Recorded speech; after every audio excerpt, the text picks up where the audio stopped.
আমরা এসেছি এই জিবি হাসপাতাল আমাদের জিরানিয়া মহকুমা তফসিলি জাতি সমন্বয় সমিতির মহকুমা কমিটির সম্পাদক সুনির্মল দাস, তাকে রানীর বাজারে প্রকাশ্য দীপালোকে দুষ্কৃতীরা, বিজেপি আশ্রিত দুষ্কৃতীরা তাকে খুন করার জন্য, মেরে ফেলার জন্য মারধর করেছে। সশস্ত্রভাবে তারা এই আক্রমণ সংগঠিত করেছে। তার পা, হাত, পা ভেঙে গেছে এবং প্রায় মৃত ভেবে ফেলে গেছে। এটা শুধু আমাদের রাজ্যে এই বিচ্ছিন্ন ঘটনা না, গোটা দেশে যে দলিতদের উপর আক্রমণ চলছে আমাদের রাজ্য সেভাবে বাড়ছে। কিছুদিন আগে মনীষা দাসের মৃত্যু হলো, কোনো ব্যবস্থা নেই। এখানে কমলপুর হয়েছে, ধর্মনগর হয়েছে, সাবরুম হয়েছে। এটা দিনের পর দিন বাড়ছে।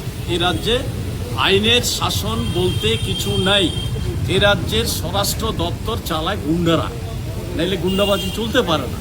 এইভাবে চলছে।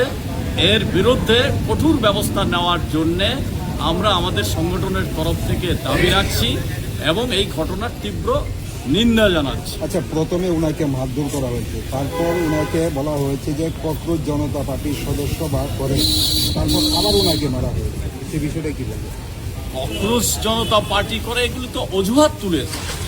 আসলে সিপিআইএম এর সমর্থক, তফসিলি জাতি সমন্বয় সমিতি, পিছিয়ে পড়া অংশের মানুষের অধিকারের জন্য সে কথা বলে লড়াই করে এই মহকুমার সম্পাদক। এই কারণেই তাকে আক্রমণ করেছে। আর আজকে ককরোচ জনতা পার্টি নামে দিল্লিতে, শুধু দিল্লিতে না, সারা ভারতবর্ষে এই বিজেপি সরকারের উপর যে ক্ষোভ বিক্ষোভ বাড়ছে তার বহিঃপ্রকাশ ঘটছে। তাই এখানেও সেটা হয় কিনা সে আতঙ্ক থেকে এই ককরোচ পার্টির নাম করে তাকে আক্রমণ সংগঠিত করেছে।